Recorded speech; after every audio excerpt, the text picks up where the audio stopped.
마태복음 5장 43절 또 내 이웃을 사랑하고 내 원수를 미워하라 하였다는 것을 너희가 들었으나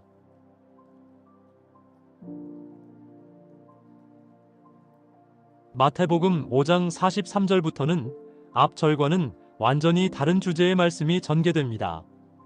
이는 7 언약의 단계가 달라졌기 때문입니다.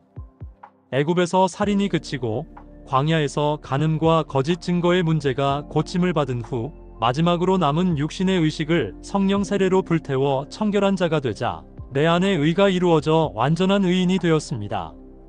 창세기 1장에서 약속하신 7 언약이 내 안에 소금 언약으로 이루어져 7 언약의 마지막 단계인 7째 날 안식에 이르게 된 것입니다. 즉 마태복음 5장 9절에 화평하게 하는 자가 되어 하나님의 아들이라 일컬음을 받게 되었습니다. 심령이 가난한 자였던 내가 하나님의 아들이 되자 하지 말라는 계명의 말씀이 이제 하라는 말씀으로 바뀌었습니다. 그래서 애굽이나 광야에서는 상상할 수 없었던 사랑하라는 새 계명이 나에게 주어진 것입니다. 우리는 이제 아래의 것을 통해 위의 것을 말할 수 있는 자, 즉 사랑을 실천할 수 있는 빛이 된 자가 되었습니다. 그래서 마태복음 5장 43절에서 48절까지는 안식에 이른 아들의 이야기가 전개됩니다.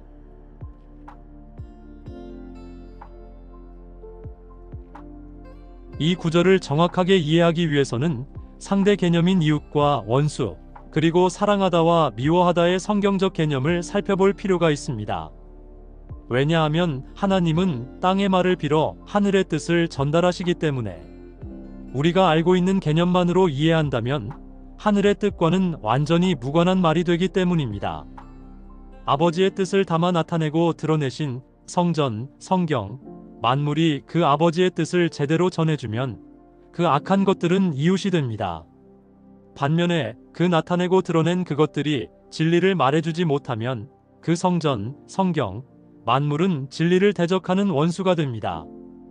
이러한 시각은 1차적으로 피조물인 인간의 시각이 아니라 창조주인 하나님의 시각이기 때문에 인간의 이웃과 원수를 말하는 것이 아니라 하나님의 이웃과 원수를 말하고 있습니다. 이러한 원리는 겉사람과 속사람으로 구성된 나에게도 동일하게 적용됩니다.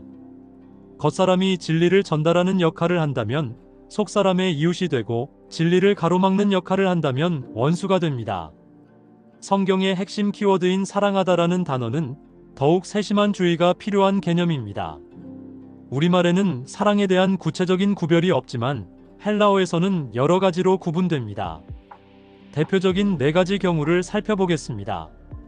첫째로 아가페라는 단어로 통상적으로 하나님 사랑을 의미합니다. 그 의미를 조금 더 구체적으로 서술한다면 진리를 진리로 말하는 것, 새긴 것으로 주신 말씀을 통해 진리를 말하는 것, 하나님과 내가 같은 말을 하는 것, 겉과 속을 하나로 보는 것, 겉의 것을 통하여 안의 것을 아는 것, 겉의 것이 죽고 속의 것으로 살아나는 것이라고 정의할 수 있습니다. 두 번째로는 필레오라는 단어로 형제 사랑이나 친구 사랑을 의미합니다. 대상자를 놓고 사랑하는 것, 새긴 것으로 주신 말씀을 새긴 것 그대로 전하는 것, 즉 율법적 사랑을 의미합니다. 세 번째로는 스테르고라는 단어로 혈통적 가족 사랑을 의미하고 네 번째로는 에라오라는 단어로 남녀의 사랑을 뜻합니다. 미워하다라고 번역된 미세오는 사전적으로 몹시 싫어하다라는 뜻이지만 성경적으로는 보는 주체에 따라 2가지 의미를 가집니다. 첫 번째는 하나님이 주신 성전을 겉으로만 알고 외적인 것으로 시도하며 비진리의 말을 전하는 것으로 속사람의 관점에서 겉사람을 볼 때 느끼는 개념입니다.